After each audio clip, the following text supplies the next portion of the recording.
The cell was heavy with darkness, thick, damp, almost tangible, as it clung to my skin like chilled velvet. After 3 long months, I had memorized every contour of the stone floor under my bare feet, every fracture in the walls, and the stale scent that drifted in from the single barred window near the ceiling. Too high to reach, too narrow to escape. A lone torch in the hallway beyond cast just enough flickering light to let me keep working. My fingers moved in a trance, weaving rare herbs into tight knots, grinding others to powder with practiced rhythm. The scrape of pestle against stone echoed softly, a sound so steady it had become a stand-in for my own heartbeat. At times, it was the only thing that reminded me I was still alive. Faster barked Garrick from the hall. The nobles need their sleep tonics before midnight.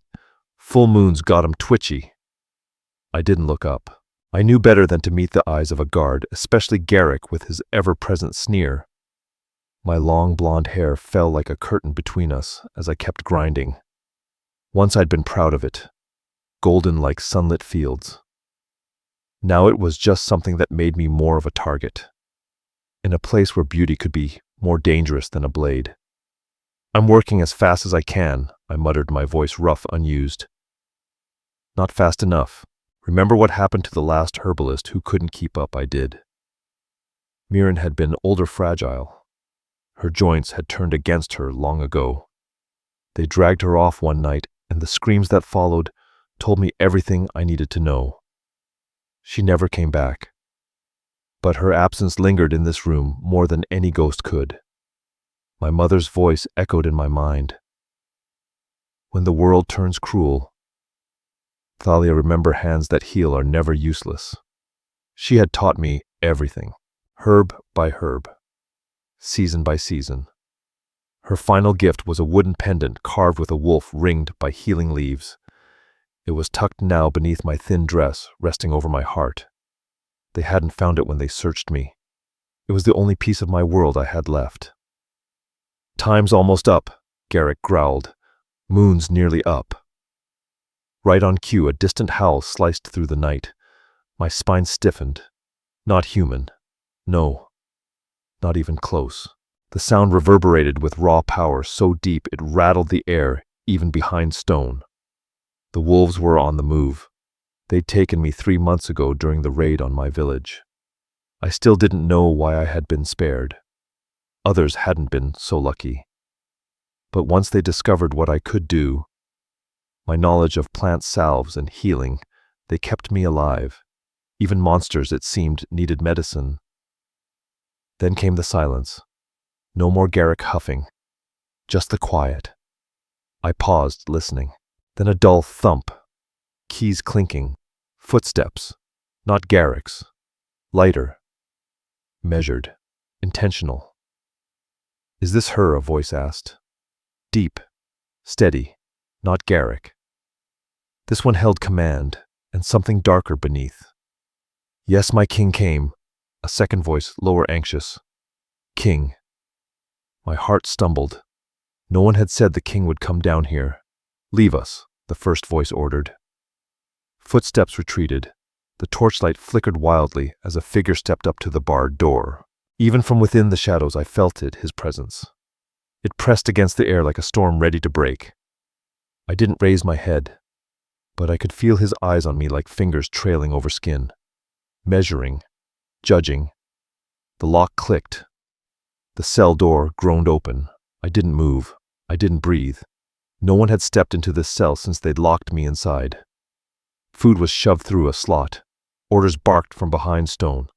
"Look at me." The voice was calmer now, but no less absolute. I hesitated. Every warning I'd ever heard about predators echoed in my skull. Still I obeyed. My gaze followed the line of polished black boots up dark trousers past a fitted jacket stitched with silver sigils of rank. And then his face. The Alpha King, Ronan. He was beautiful in the same way lightning is sharp striking, and impossible to survive. A jaw shadowed in stubble, features carved from shadow and flame, and eyes, not human. Amber, luminous, wolf eyes. "Your name," he said. His tone wasn't cruel, but it didn't invite defiance. Thalia, I whispered. The name felt foreign after so long unspoken. He stepped closer. I backed into the wall, cold against my spine. He almost smiled. Almost. But then it was gone. Do you know who I am? I gave a slight shake of my head. I'd heard rumors, whispered in the dark. A king who ruled beasts and men alike. But nothing more. I'm Ronan, Alpha King of the Northern Territories. He paused, watching. I gave no reaction. Too frozen. Too afraid. I've heard you're skilled, he said. That your hands can create what others can't. Still I said nothing. Your silence won't save you. He didn't sound angry.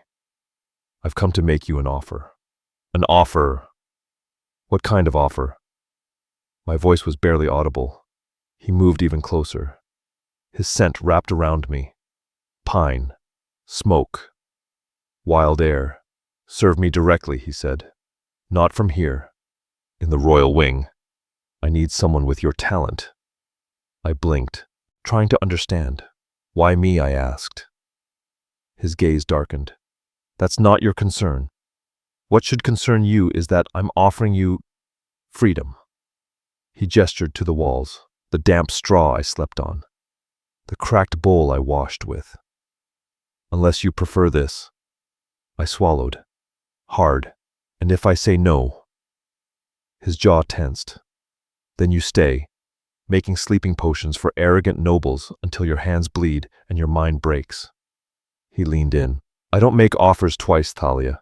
The way he said my name like it meant something, unlocked something in my chest.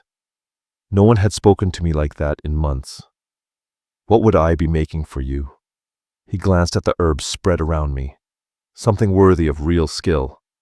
Not petty tonics for restless cowards. Before I could speak, shouting erupted down the hall. Ronan's head snapped toward it. His posture shifted. Wolf-ready, coiled alert. We're out of time, he growled. Choose. I looked around at my prison, at the herbs that had spared my life but chained me here. Then I looked at him. And I chose. This man, this dangerous force of nature with the eyes of a wolf, was offering me the one thing I thought I'd never see again, a way out. I'll go with you. I said the words tumbling out of me before I could even think. His expression flickered, satisfaction maybe, or something darker. He reached toward me, then paused, eyeing my herb-stained hands. Without a word, he shrugged off his black leather jacket, elegant, commanding, clearly worth more than anything from my entire village, and draped it over my shoulders. Come, he said. This time his hand closed gently around my wrist, warm against my cold skin. After months without human contact, the sensation jolted me. He helped me up and my legs buckled. He caught me instantly, his arm around my waist. I flinched, but he loosened his hold, not pulling away. Can you walk? I nodded, though I wasn't sure. My feet felt like frozen stone. We moved fast through the corridor. Garrick was slumped unconscious by the wall, but I forced myself not to look. I didn't want to feel relief. I didn't want to feel anything yet. Torchlight flickered over the walls as shouts echoed behind us. What's happening? I whispered. A distraction, Ronan said curtly. Arranged to get you out. We reached a spiral staircase, narrow and steep. I had no memory of it, likely because I'd been blindfolded when they dragged me down here. The air changed as we climbed. Lighter. Less suffocating. My legs trembled, but I kept moving. I had to. At the top, a heavy door opened into a moonlit courtyard. I squinted against the sudden brightness. The full moon hung low and massive, casting everything in silver. And then the howls. Closer this time. Louder. Fierce. Ronan's hand tightened around mine. We need to move faster, he said, voice roughened by something primal. The moon changes everything. I didn't ask who we meant. I already knew. We crossed the yard in silence, staying low in the shadows. Guards sprinted past, shouting, too distracted by the chaos Ronan had created to notice us. The air was cold and alive, sharp against my skin. The open sky above made me dizzy. It had been so long since I'd seen it. He led me toward a smaller structure connected to the main keep. The royal wing, I guessed. Each step pulled me farther from the dungeon and deeper into unknown territory. I clutched the jacket tighter, breathing in the scent lingering in the leather. Pine, smoke, and something wild. "Why me?" I asked as we paused under an arched stone entry.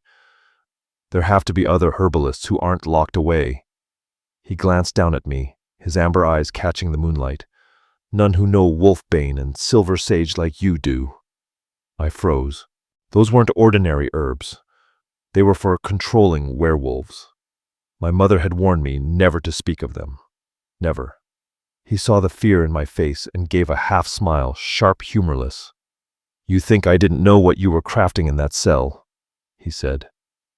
"Those weren't just sleep aids." My heart thudded painfully in my chest. "The guards know nothing," I stammered. "The guards are pawns," he said coolly. "But I see everything in my kingdom. Every herb requested, every formula brewed." I stepped back, panic flooding my veins. I'd made a mistake. A terrible one. But his grip held. "Don't misunderstand me," he said softly. "I'm not angry. Your knowledge is exactly why I brought you out." Before I could speak, a howl rang out, far too close. Glass shattered in the distance. Ronan cursed under his breath. "We're out of time." He pulled me forward again. We entered a side door into a warm hallway lined with tapestries, hunting scenes, war wolves. The floor was polished wood, a stark contrast to the dungeon's filth. Beeswax candles filled the air with light and warmth. Another staircase, wider, carpeted. My feet sank into the softest luxury I hadn't felt in months. At the top, Ronan stopped before a massive carved door. Wolves were etched into the wood, just like the symbol on my mother's pendant. He let go of my wrist and took out a key. Without his touch, I swayed. I hadn't realized how much I was leaning on him. "These are your quarters," he said. "Mine are across the hall. You'll work next door." He pointed to a smaller door within. "Everything you need should be inside." I stood frozen at the threshold. What if this was worse than the cell he noticed? His expression softened just barely. "You're not a prisoner anymore, Thalia. You're under my protection now." He paused. "But I wouldn't recommend trying to leave the castle. Not everyone values your talents the way I do."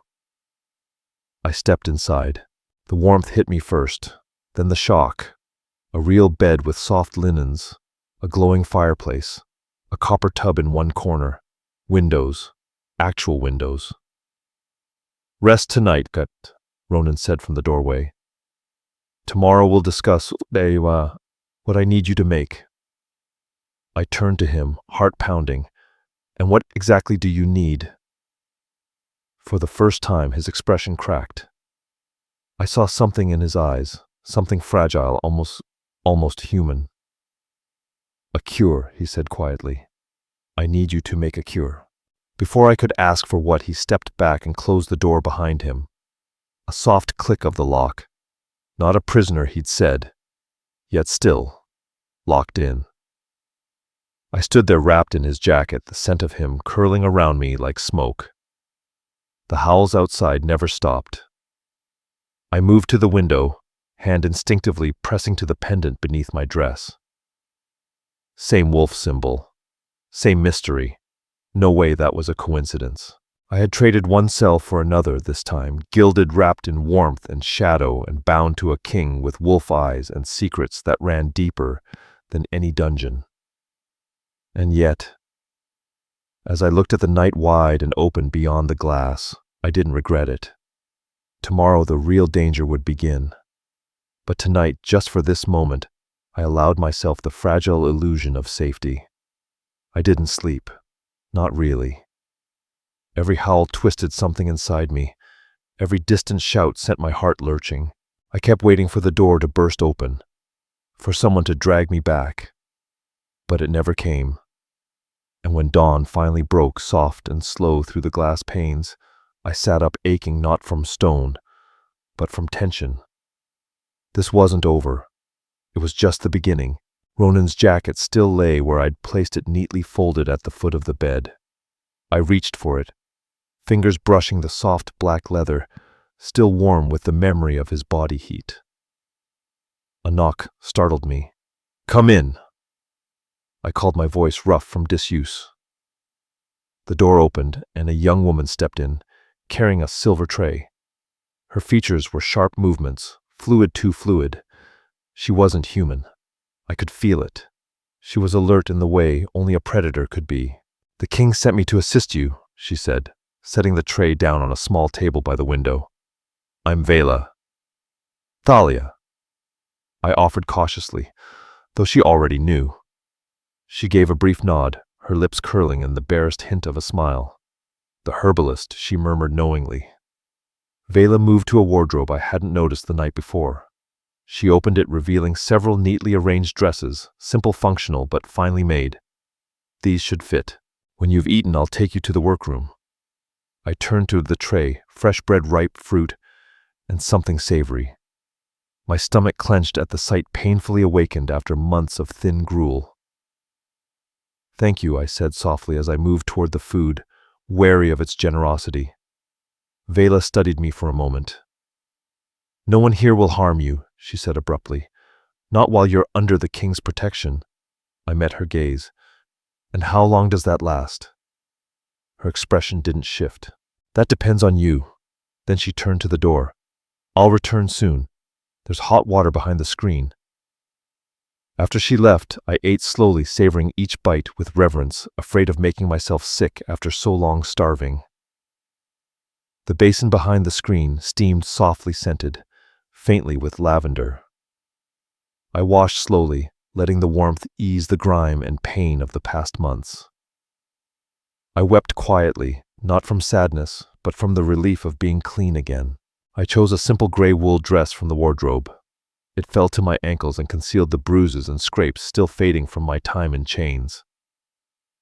Vela returned, waiting silently as I followed her through sunlit corridors. Morning light spilled through high windows, washing over grand tapestries, wolves chasing moons, forests tangled with silver thread. "The king is in council this morning," she explained as we walked. "He asked that I show you the workroom and ensure you have everything you need." She stopped before a thick oak door and unlocked it with a small key. "This is yours," she said, handing it to me. "The king has the only other copy."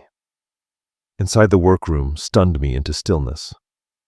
Sunlight streamed through an entire wall of windows overlooking a lush garden. Shelves lined with jars, bundles of dried herbs, and rows of vials filled 2 entire walls. A massive work table dominated the center, surrounded by copper stills, silver mixing bowls, and glass instruments, so pristine they looked like crystal. "This was her space," Vela said softly behind me. "No one's touched it since Queen Naira passed." I turned toward her. "His mother was an herbalist." A flicker crossed Vela's eyes. Respect, or something more wary. "She had many gifts," she said carefully. "The garden holds most of what you'll need. If you need rarer components, submit a request. It'll be monitored." I understood what she didn't say aloud. Anything involving wolfsbane or silver sage would be closely watched. "The king will visit you this afternoon," she added, stepping to the door. "Until then, explore. Oh, and Thalia." She glanced over her shoulder. "The windows don't open. For your safety, of course." When she left, I wandered the room in awe, running my fingers over aged bundles of dried leaves, opening jars to inhale scents both familiar and exotic. I spoke aloud to my mother without thinking, a habit born in the silence of my cell. "Look at this, mother," I whispered, lifting a jar of rare desert sage. "And this," I murmured, brushing mountain thyme hanging from the rafters. Then I saw it. Tucked in the corner behind stacked jars was a small wooden box carved with symbols I knew. Protection runes Ciora had taught me to draw in the dust of our cottage floor. My hands trembled as I opened it. Inside were herbs I'd expected: wolfsbane, silver sage, and others known for their use on werewolves. Beneath them, wrapped in aged silk, lay a small leather-bound book. I opened it gently. The handwriting was precise, elegant. Recipes, tinctures, doses, side effects. Queen Nyra's notes. I was so absorbed I didn't hear the door open. Only the quiet presence behind me made me turn. Ronan stood in the doorway. He had changed from the night before now, dressed in a simple white shirt and dark trousers, less formal, but no less commanding. The morning sun softened the sharp planes of his face, but his amber eyes glowed with the same unreadable intensity. "I see you found my mother's collection," he said, crossing the room. I didn't hide the box or the book. "Why would she need these herbs?" I asked. "For the same reason I do." He stopped close enough that I had to tilt my chin to look up at him. "Control," he said. "Control of what I asked." Of whom, he corrected. Myself. Others like me. He gestured toward the book in my hands. "She created a tincture that allowed us to choose whether to shift during the full moon, mind over instinct. It worked. For a time. I'd heard the stories of werewolves cursed to shift without warning, losing all reason until sunrise. But also of royal bloodlines that could shift at will and keep their mind intact. "You're the Alpha King," I said slowly. "I thought your kind had control." His jaw clenched. "Things are changing. The potion doesn't hold like it once did. Every moon more of my people lose control. Even I." He stopped. "She created her last batch 5 years ago, just before her death. It weakens more with every passing moon." I looked down at the journal in my hands. "You want me to recreate it?" "Oh," he said, his voice firm. "I want you to improve it. Make it stronger. Make it permanent." The weight of his request settled over me like iron chains. I don't know if that's even possible. My mother believed it was. He moved toward the windows. Her final entries hinted at a breakthrough, but she died before she could finish it. I flipped through the pages toward the end. Her writing grew rushed, fragmented. The last entry mentioned lunar eclipse essence and heart's blood freely given. The next page had been torn out. "How did she die?" I asked quietly. Ronan's shoulders stiffened. "Murdered. By those who believe we should embrace the beast, not tame it." He turned back to me, and there was fury in his eyes. "That same faction gains strength with every moon as our control fades." And just like that, I began to understand. The distraction last night hadn't been coincidence. An attack Ronan confirmed grimly. His voice held no trace of doubt. Led by wolves who've rejected their human sides entirely. His jaw tightened. "They call themselves the Feral Court. And they knew you were coming for me." My chest went cold. "They knew." He nodded once. "They've infiltrated the castle guard. When word spread that I intended to continue my mother's work, they acted. They'll try again." I shut Queen Nyra's journal with trembling hands, my thoughts spinning. "How long until the next full moon?" 26 days, he said without hesitation. His golden eyes never wavered. "Will you help me, Thalia?" The question hung between us, heavy as iron. I thought of the dungeon, of the guards who treated me like something less than human. Of my village, burned and scattered by wolves who'd surrendered to instinct. And of my mother who taught me that healing was sacred, that mercy was a form of power. "Yes," I said, finally. "I'll try." Something like relief flickered behind his steady gaze. "Good. You'll have everything you need. Vela will assist you and guard you when I can't." "Guard," I repeated.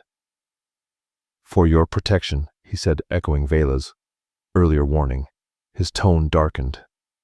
"From the Feral Court, and from others who may not appreciate your talents." Before I could ask what he meant, the door opened. Vela entered with another tray in her hands.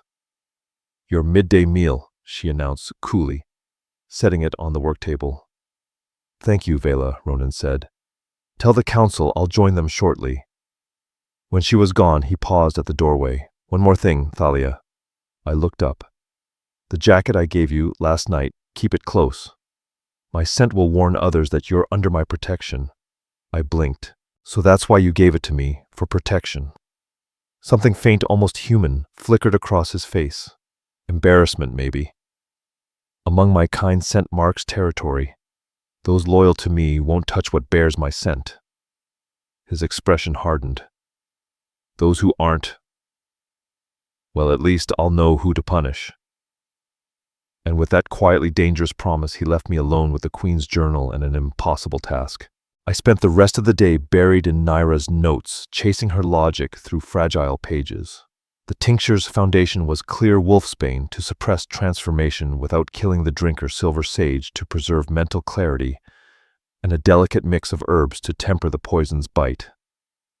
But her later experiments, those meant to strengthen the formula, contained ingredients I'd never even heard of. Her notations bordered on alchemy. As the sun sank low, Vela returned to escort me back to my chambers. The corridors buzzed with life, now filled with murmurs and watching eyes, some curious, some openly hostile. I kept my gaze fixed ahead. Ignore them, Vela murmured as we passed a cluster of richly dressed nobles who fell silent when we approached. Half the court fears what you represent. The other half prays you'll fail. And which half do you belong to? I asked quietly. She glanced sideways at me, something like respect in her eyes. Neither. I serve the king. Nothing more, nothing less. Back in my chambers, a hot meal waited beside a basin of clean water. Comfort should have eased me, but unease gnawed deeper. I was no longer a prisoner in a cell, but I was still captive to purpose. My worth measured only by success. That night, the distant howling returned fainter than the frenzy of the full moon, but close enough to raise the hair on my neck. I stood by the window watching shapes move across the moonlit grounds. Some walked upright, others on four legs. Behind me, Ronan's jacket still lay across my bed, a promise or a warning. Protection, he'd called it. But as the howling crept nearer, I wondered if anything could truly protect me in a castle full of wolves, balancing on the edge of madness. Days blurred together. Each morning, Vela arrived with breakfast and carefully filtered news, nothing I hadn't been meant to hear. Each night she led me back here where I pored over Queen Naira's delicate handwriting until my vision swam. Ronan visited daily, sometimes for minutes, sometimes for hours. His presence filled the room like heat, both protective and predatory. You need rest, he said on the 7th evening, finding me hunched over the work table, measuring crushed wolfsbane with shaking hands. There's no time, I muttered. 9 days until the full moon. He stepped beside me, so close that his warmth brushed my arm. You won't help anyone if you collapse. I'm fine, I said, though my voice betrayed me. He almost smiled. You're a terrible liar, Thalia. Before I could protest, he took the mortar from my hands and set it down gently. Come walk with me. In the castle, I asked, startled. People already stare at me. Not in the castle, he interrupted. In the garden. Fresh air will clear your head. I frowned. You said the windows don't open. They don't, he said with a hint of amusement. But doors do. He moved a tapestry aside, revealing a narrow, hidden door. My mother's private entrance, he explained. It leads directly to the herb garden. The promise of open air was too tempting to resist. I followed him, heart racing. You told me I had the only key, I said as he unlocked it. I said the only other key to the main door, he replied, smiling faintly. I never mentioned this one. The door opened and sunlight spilled in like gold. The garden was breathtaking, walled in by tall hedges alive with color and scent. Pathways wound between beds of herbs, flowers, and rare plants, shimmering in the fading light. My mother spent more time here than anywhere else, Ronan said softly as we walked. Even as queen, she preferred plants to politics. I brushed my fingers over lavender, rosemary, thyme, each scent a ghost of home of my mother's garden, before it had been crushed under wolf claws. She was brilliant, I said. Her formulas are extraordinary. She was desperate, he corrected quietly. The madness had already begun, though not as bad as now. My father was losing control. She feared for him. For all of us. I turned to him. Your father is dead. Ronan's voice was flat. Yes. The way he said it told me the story was far from over. He gave in to the madness 3 moons after my mother's murder. Ronan said quietly. I had to kill him myself. When he turned on a group of children in the village, the words hit like a blow. I couldn't speak. Couldn't imagine the weight of what that must have cost him. To be forced to kill your own father to stop him from becoming something monstrous. My mind recoiled from it. That's why the cure matters, Ronan continued after a pause. Not just for me. Not just for the court. For all of us. Without control, we become exactly what humans have always feared. He stopped beside a bed of night-blooming flowers, their petals just beginning to unfurl in the fading light. Without control, we destroy everything we love. I looked at him, really looked. The tension in his jaw, the faint creases near his eyes. He couldn't have been much older than 30 yet. The burdens he carried weighed him down like centuries. I don't know if I can give you what you need, I said honestly. Queen Naira's notes mention ingredients I've never even heard of, techniques I don't understand. He turned fully toward me, his expression unwavering. But you're trying. No one else has even done that since she died. Why me? I asked the question that had haunted me since the dungeon. There must be others, more skilled herbalists. Ones with better training, more resources. There are none like you, he said without hesitation. None who understand werewolf physiology and how herbs affect us. And none, his voice dropped, who carry the blood of the last true human healer, allied with our kind. I froze. What are you talking about? His hand rose, brushing lightly against the cord around my neck. I hadn't realized my mother's pendant had slipped free of my collar. This symbol, he murmured, it wasn't just hers. It belongs to a lineage, a secret order of healers who worked with werewolves for generations. Your mother was the last of them. Until you. My thoughts spun, reeling. My mother had never spoken of this, never mentioned werewolves, only taught me in whispers under the cover of moonlight. Wolfsbane, silver sage, the symbols carved into our door every full moon. She said they were for protection from what I breathed, or from whom I pulled the pendant from under my dress, letting the carved wooden wolf surrounded by herbs catch the twilight. She gave this to me when she was dying. Ronan nodded. It's a mark of the alliance. My mother wore one nearly identical. His fingers brushed mine where I held it. Warm, gentle. When I saw it that night in your cell, I knew. You were the one I'd been searching for. Realization slammed into me. You didn't just stumble into my cell that night. You'd been looking for me. He didn't deny it. Since Naira's death, I've searched for anyone tied to the old healer bloodlines. When reports came of a captured herbalist blonde with knowledge of werewolf-affecting herbs, I had to see for myself. So you left me to rot for 3 months while you decided if I was worth the trouble, I snapped, anger flaring. No. His voice was sharp. I only learned of you 2 days before I came.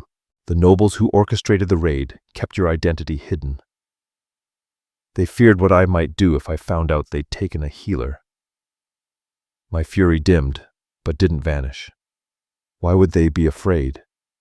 Because the alliance between werewolf royalty and human healers was never popular, he said bitterly. There are those among us who believe we should surrender completely to the wolf, not suppress it. His gaze darkened.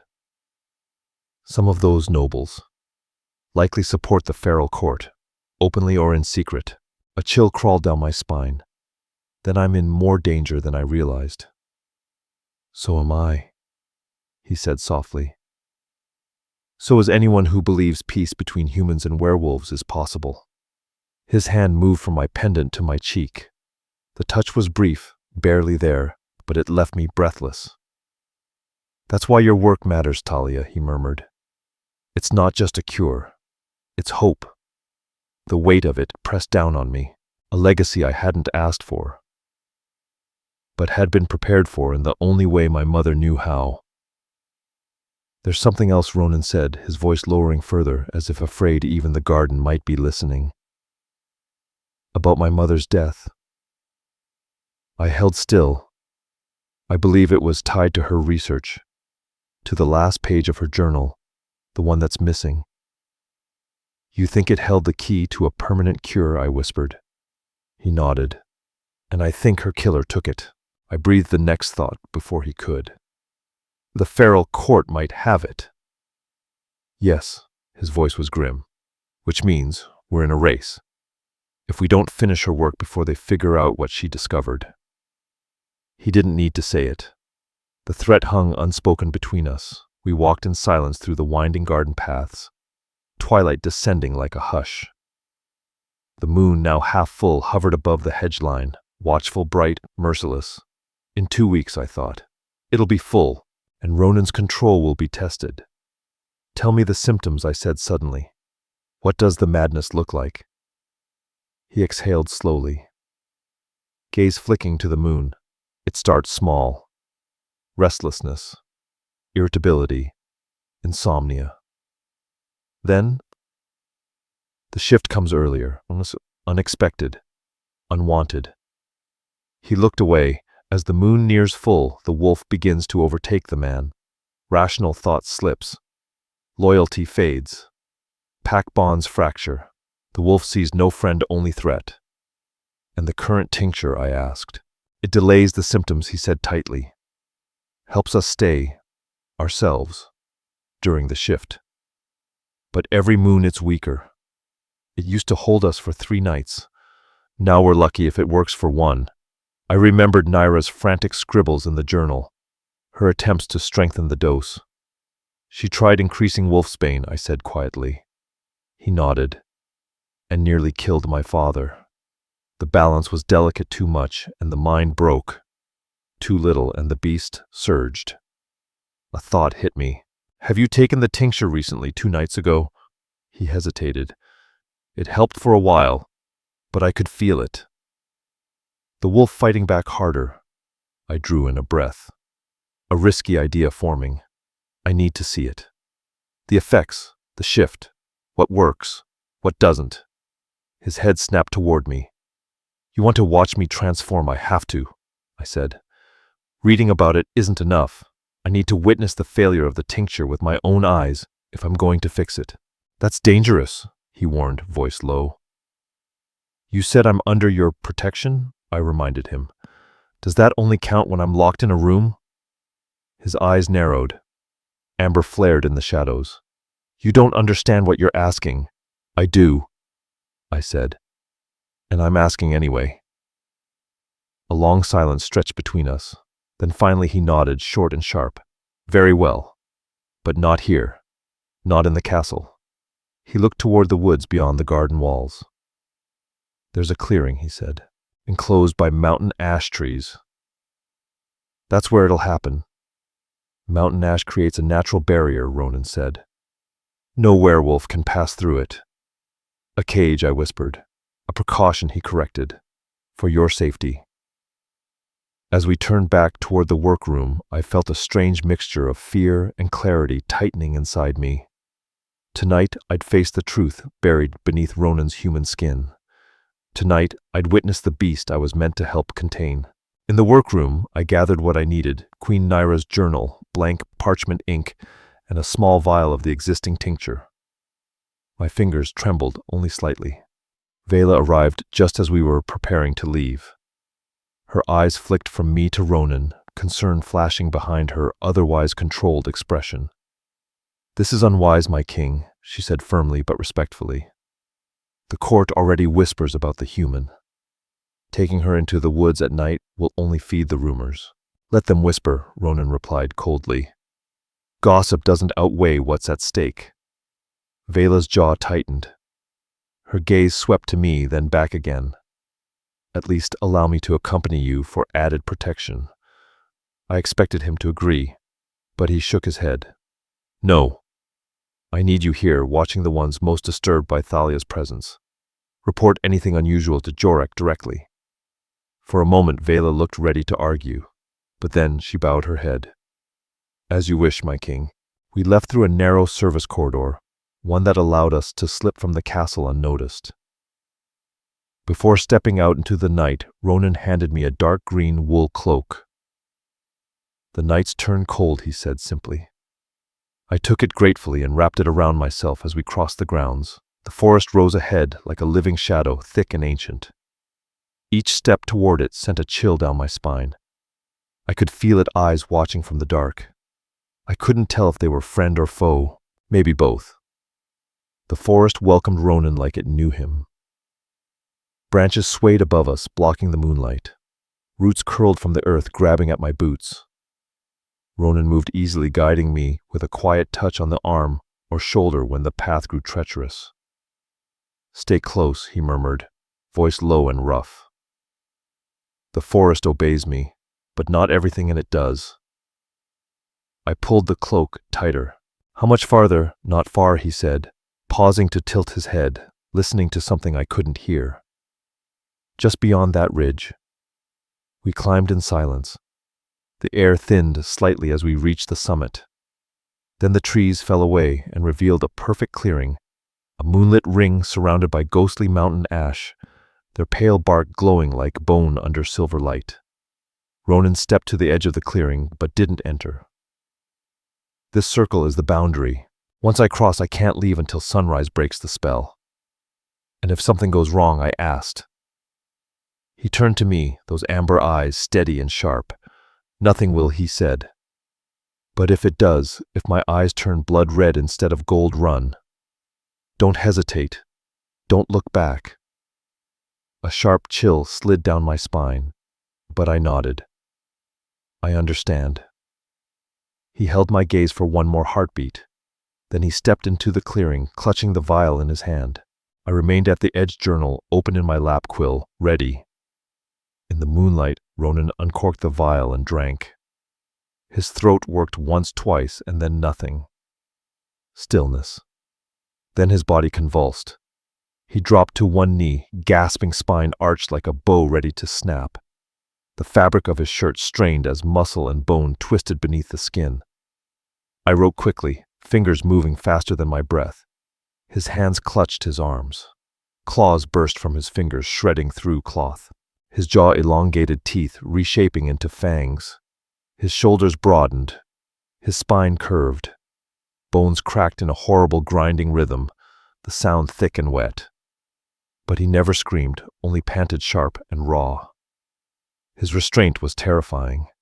Even in agony, he controlled it. The entire transformation took under 2 minutes, but it felt endless. When it was over, the creature that stood before me was no man, and no wolf.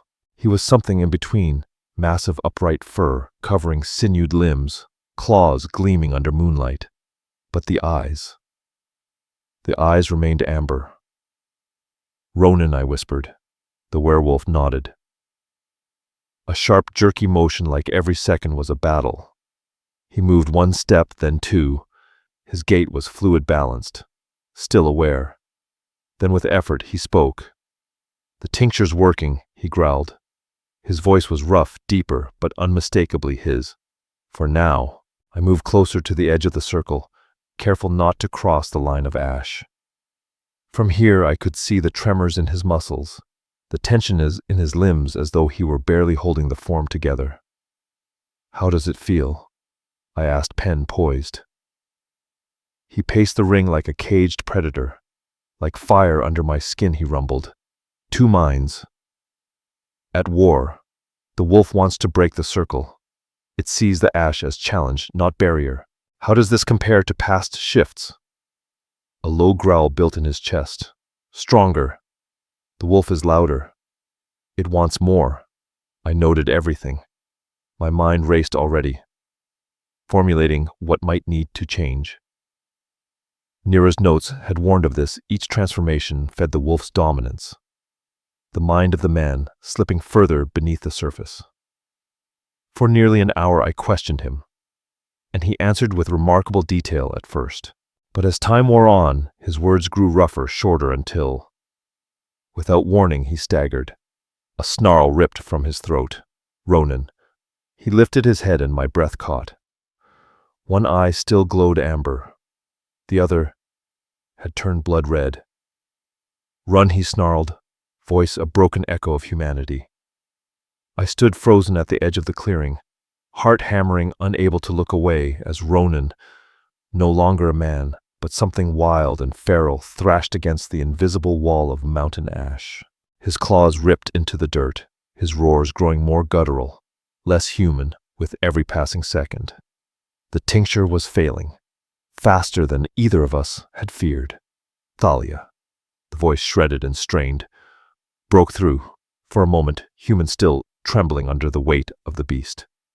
The journal. It mentioned blood.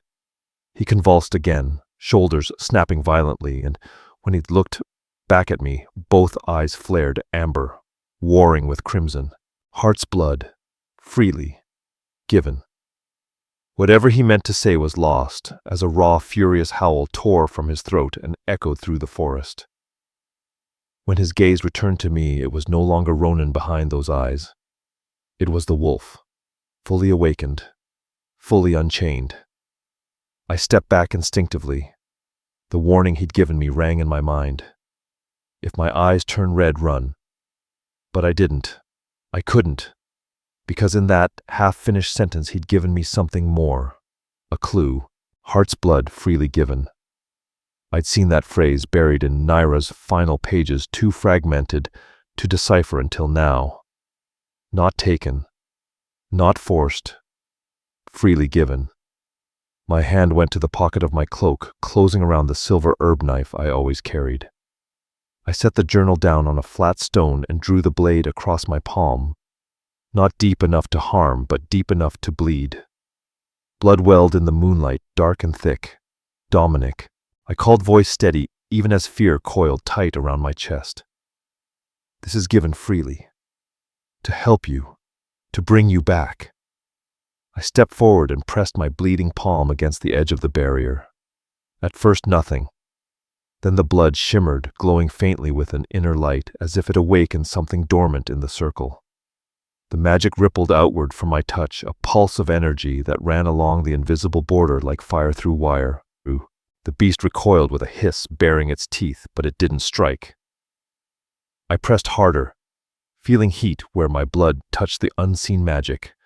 Something in the Queen's fragmented notes had hinted at this, a bond formed through willing sacrifice. An offering strong enough to tether the mind during the shift. Remember who you are, I said, my voice breaking from emotion.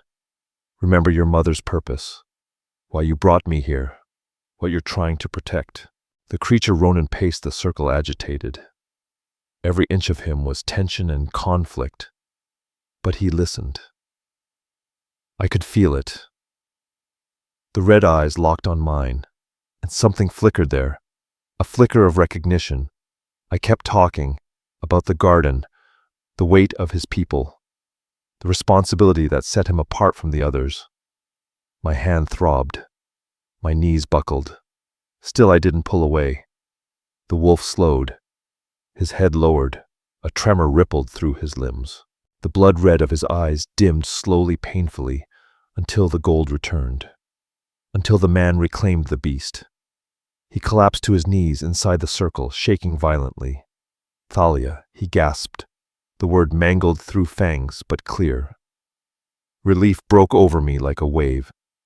My legs gave out and I dropped to the ground, knees in the dirt. I'm here, I whispered back. He lifted his head. The amber in his eyes was steady now, clear. What did you do? I pulled my hand from the barrier, hissing as the dried blood cracked and fresh droplets gathered. Tested a theory, I muttered. But we had no time to discuss it. A chorus of howls erupted in the forest closer now surrounding us. Ronan's head snapped up. His ears flattened. His voice dropped to a guttural growl. The feral court. They found us. My blood turned to ice. But how? No one knew we were here except Vela. I stopped. No, she wouldn't. Would she? They followed our scent, he said, rising slowly to his full, terrifying height. Despite the claws and fur, intelligence had returned to his gaze. You have to run, Thalia. Now. I can't leave you trapped, I said. The mountain ash protects me, he said. But you won't survive what's coming. If they realize what you are, what you're trying to do, they'll tear you apart. The sounds were getting louder, snapping branches, claws tearing through undergrowth. We had moments left. If that. I ripped off my cloak, shoved the journal inside it, and pushed the bundle through the invisible barrier. To my shock, it passed through. It carries my scent, I said. Maybe it'll help you. Hold on if you shift again. He caught at claws, surprisingly careful with the fabric. Head east. Don't stop until you reach the castle. Find Vela. Or Jorek. No one else. I hesitated, torn between the instinct to survive and the pull to stay. Your eyes, I said, breath trembling. They changed back. The blood. It worked. We'll talk about it after, he growled. Now go. Another howl, this one much closer, sent a bolt of terror through me. I turned and bolted into the forest. Behind me, Ronan let out a roar that shook the trees. A challenge. I heard it answered a frenzy of howls, savage and bloodthirsty. I ran faster. Branches whipped across my face. Roots tangled around my boots. My lungs screamed for air.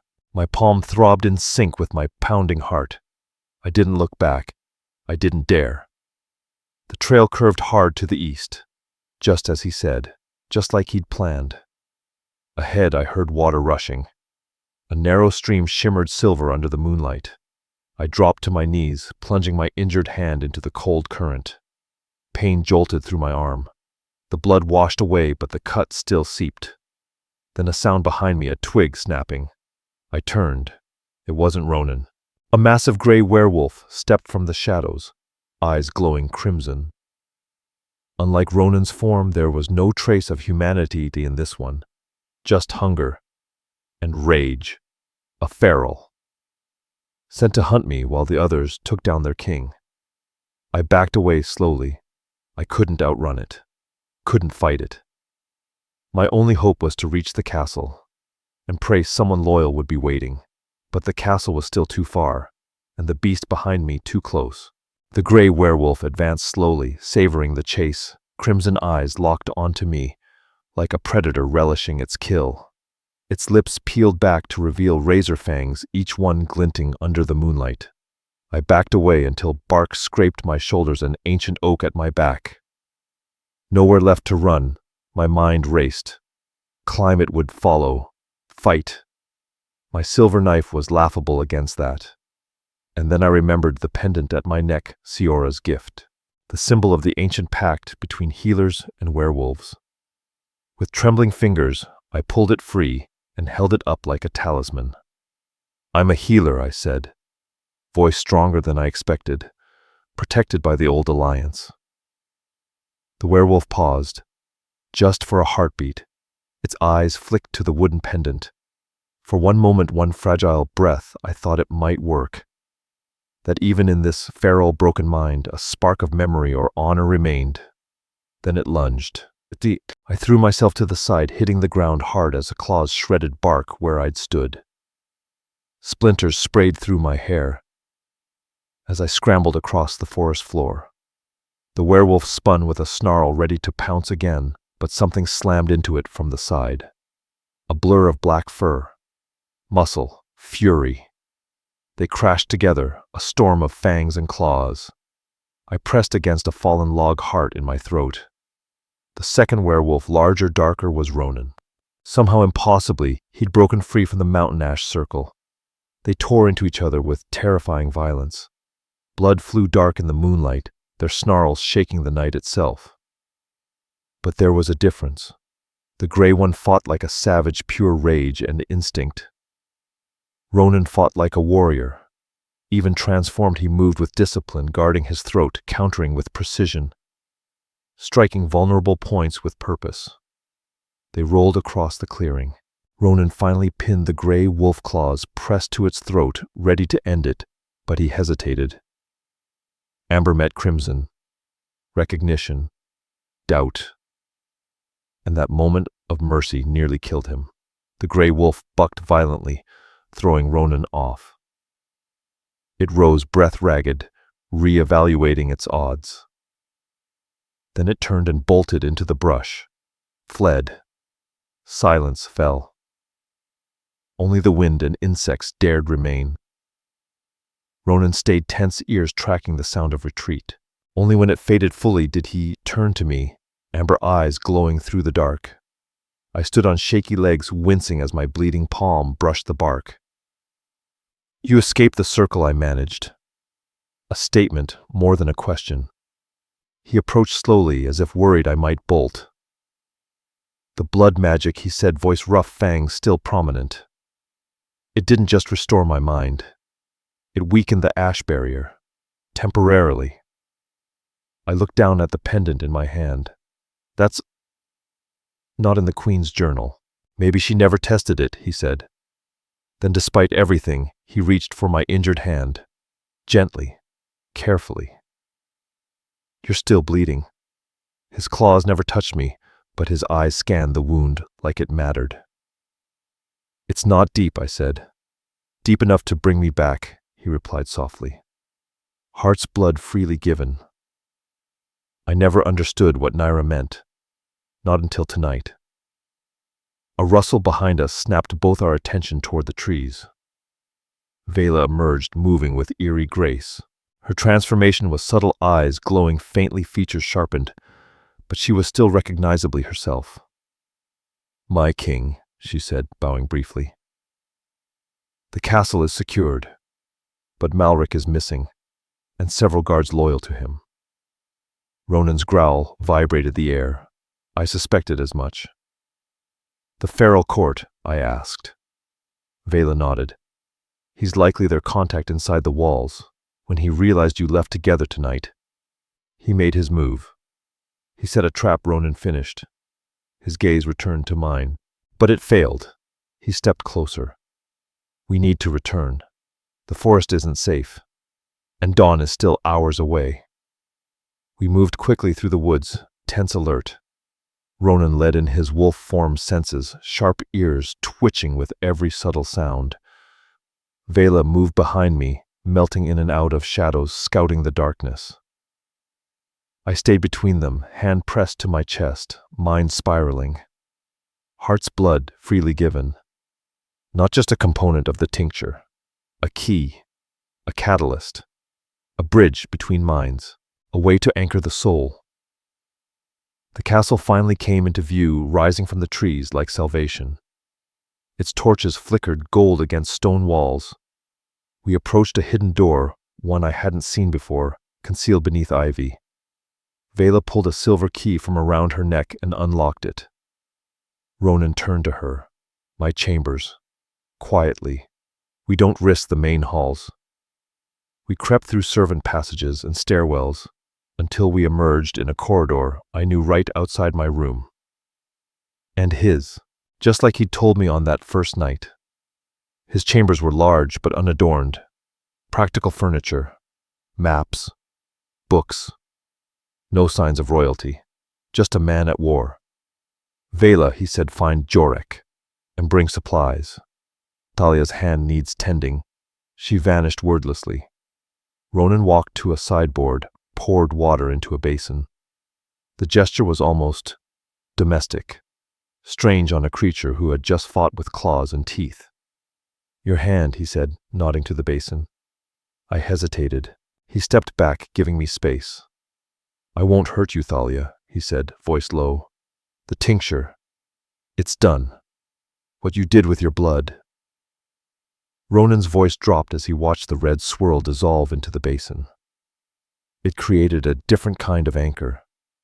I dipped my palm into the cool water, wincing as dried blood peeled away in smoky crimson tendrils. The Queen's notes had hinted at the idea heart's blood, freely given a phrase buried in fragmented pages, but never had I imagined it would do this. "My mother believed in older magic," Ronan murmured, turning toward the window. Moonlight draped his massive frame, casting his silhouette in silver.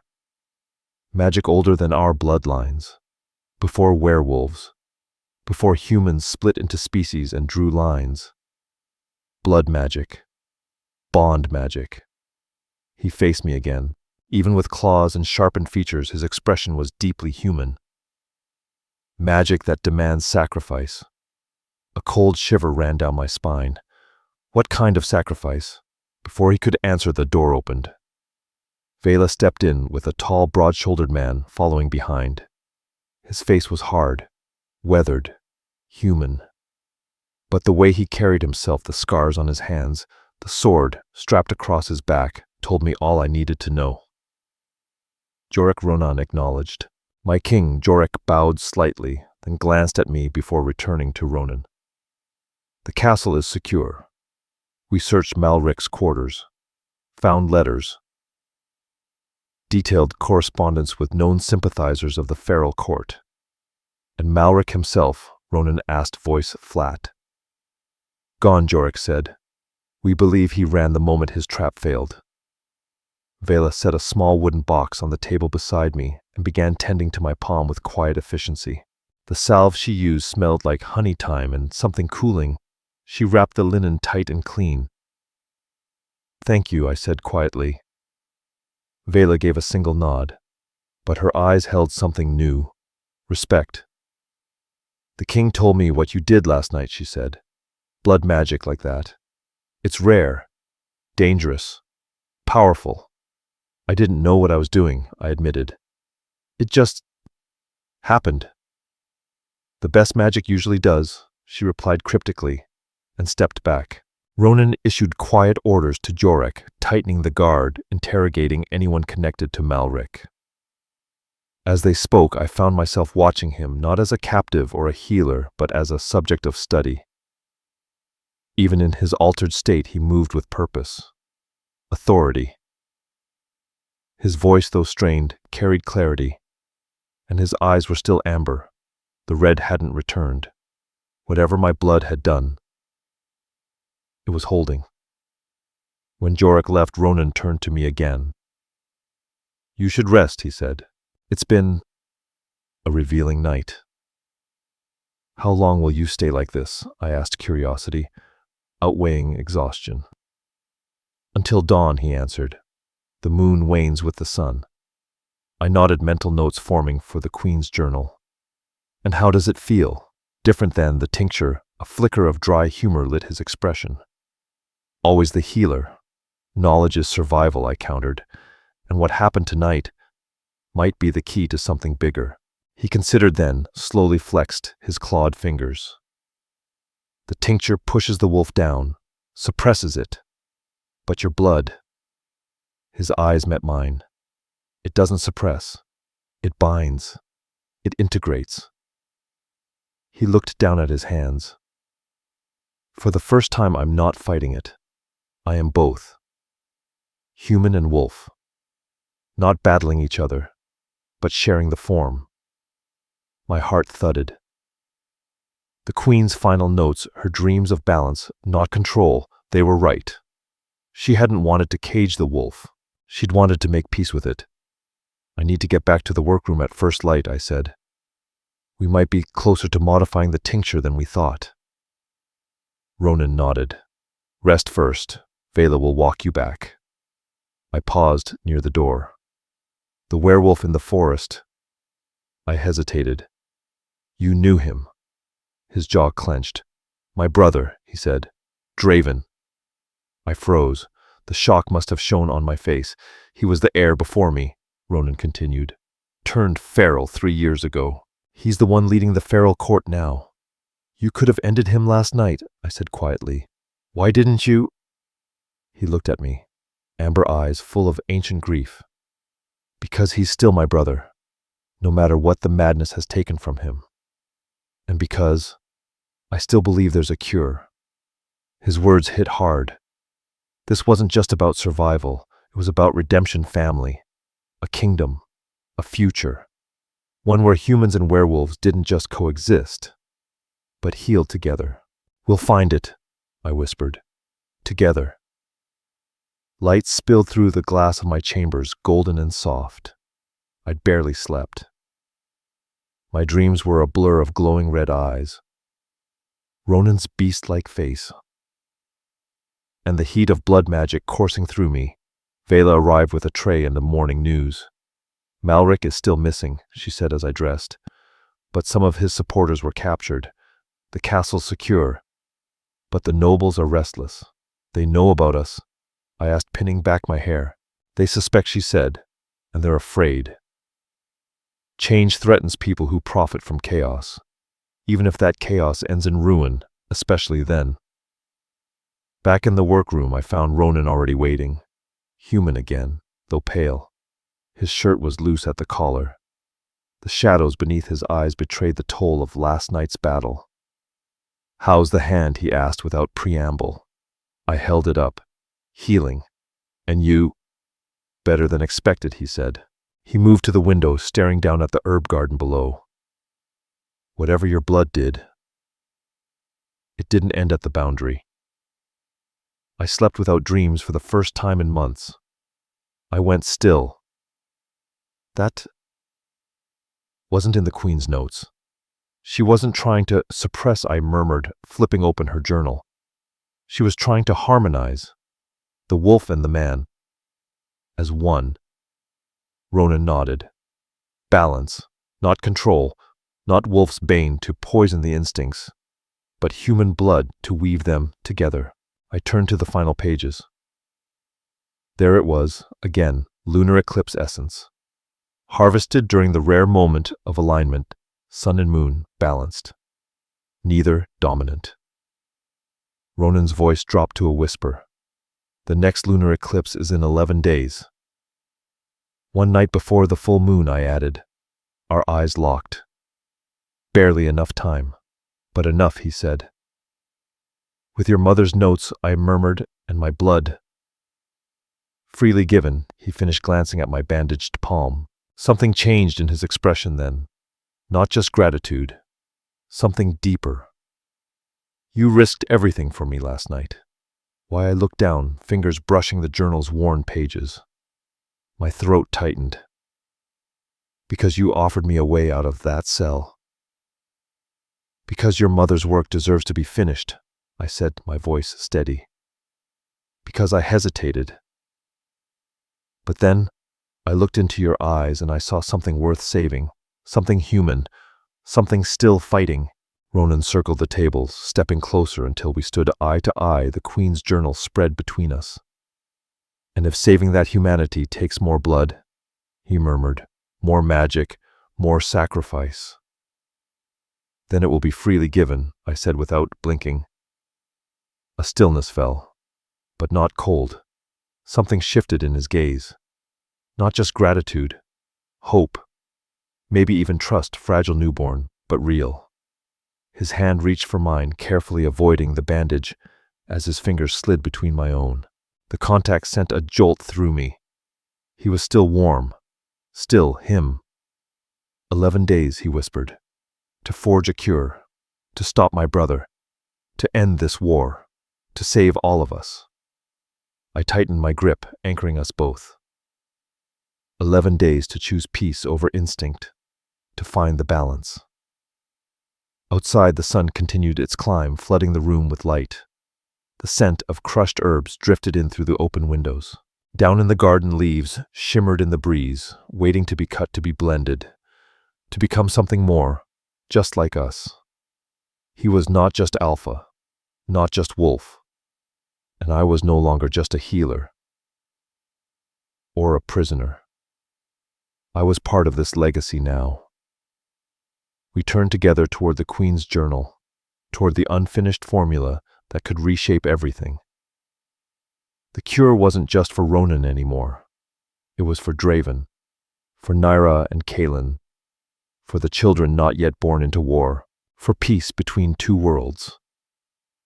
The pendant pressed warm to my collarbones, Yora's final gift, once a reminder of the past, now a symbol of what could be.